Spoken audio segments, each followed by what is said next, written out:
A palavra de Deus não está presa. Um terror para si mesmo e para os amigos. A Escritura exposta traz a luz. Olá, seja bem-vindo ao estudo das Escrituras. Esses são os textos que vamos estudar hoje.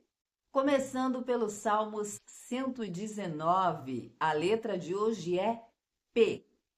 E o tema da sessão, a palavra de Deus é maravilhosa. A sessão começa com o salmista declarando: a tua palavra é maravilhosa, por isso eu a obedeço. A exposição da tua palavra traz luz, concede entendimento. Firma os meus pés na tua palavra para que o pecado não tome conta de mim. Essa é uma conscientização importante que todo cristão deve ter. Entender que é estar firmado na palavra o caminho para que o pecado não tome conta de si. E a sessão termina com um lamento do salmista. Os meus olhos derramam rios de lágrimas, porque não guardam a tua lei.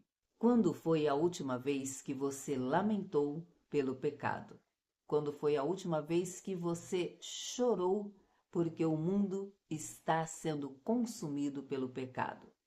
E por falar em chorar pelo pecado, livro do profeta Jeremias. No contexto de hoje, Jeremias segue falando as profecias do Senhor, que são só tragédias que vêm pela frente, e por conta disso tramaram um plano contra Jeremias. Disseram: vamos pegá-lo, vamos contra ele. Queriam dar cabo da vida de Jeremias.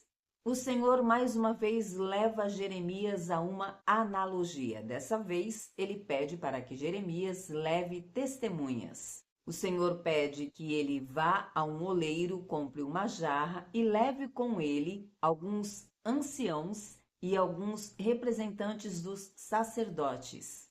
Então diga ao povo daquela cidade: proclame contra eles a justiça de Deus. Diga: assim fará o Senhor.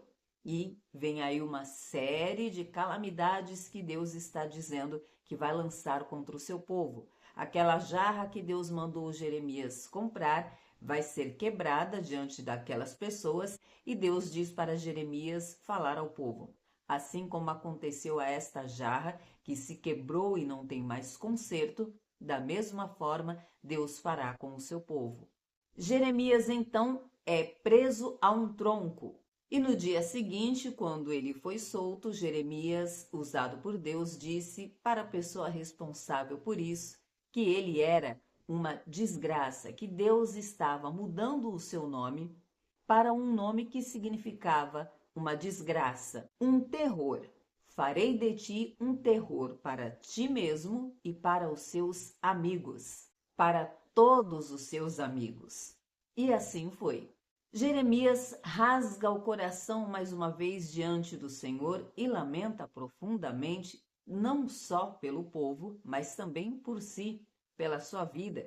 Ele se queixa diante do Senhor, dizendo que por vezes pensa em não falar.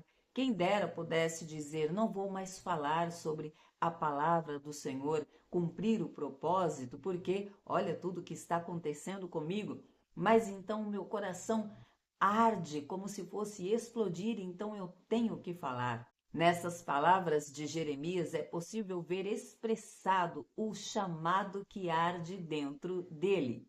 Todo mundo que tem um chamado sabe o que é essa experiência. Algo que arde, que queima dentro de você, é o Espírito Santo dizendo: vai, faça isso, foi para isso que você foi chamado. E Jeremias não conseguia abrir mão do seu chamado. No entanto, isso não o impediu de sentir dores e de se lamentar. Inclusive, nesse texto, ele lamenta por ter nascido.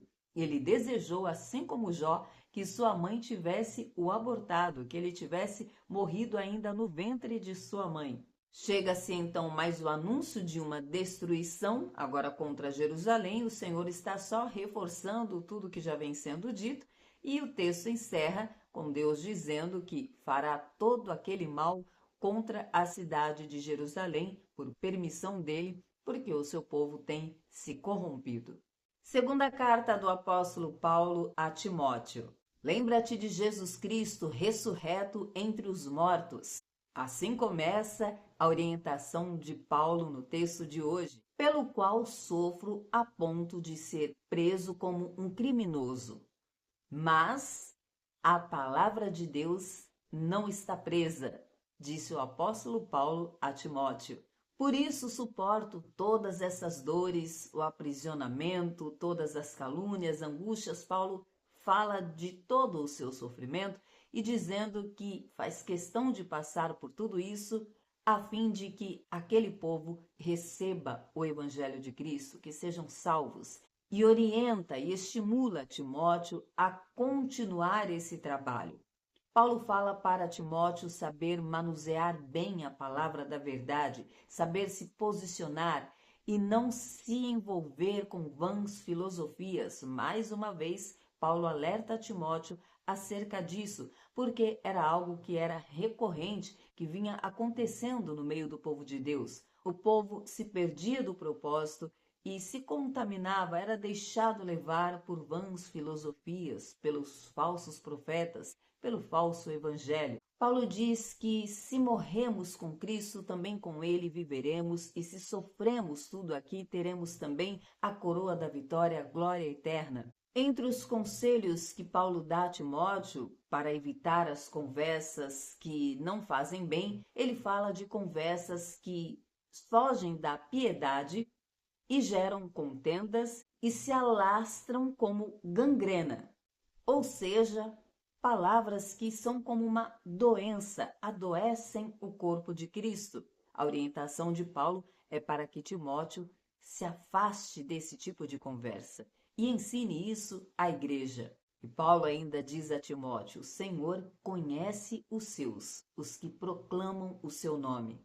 Como Timóteo é jovem, Paulo também o orienta, foge ainda das paixões da juventude e segue a justiça, o amor, a paz. Ao servo do Senhor não convém discutir, pelo contrário, deve ser amável com todos, corrigindo com mansidão, com paciência, para que seja dado a eles a oportunidade de conhecerem a verdade, de tomarem consciência de seus erros. Afinal, eles vieram do pecado, vieram de um tempo onde estavam entregues ao pecado. Então, eles precisam desta paciência, deste tempo, para serem corrigidos em amor. Não discutam. O conselho de Paulo é: não discutam, sejam amáveis, pacientes.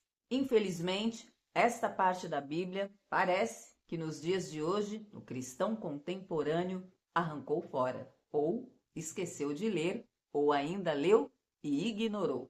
Como o povo de Israel. O que mais vemos acontecer nos dias de hoje são cristãos discutindo, se ofendendo, manchando o evangelho, jogando o nome da igreja na lama, indo para as redes sociais, nos púlpitos, em debates políticos.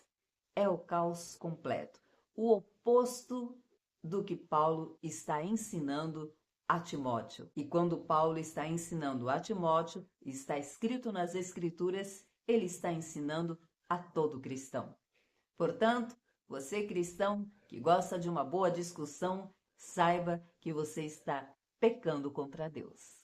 Amanhã eu te espero aqui para uma conversa amigável, cheia da verdade de Deus. Até amanhã, se Deus disser que sim.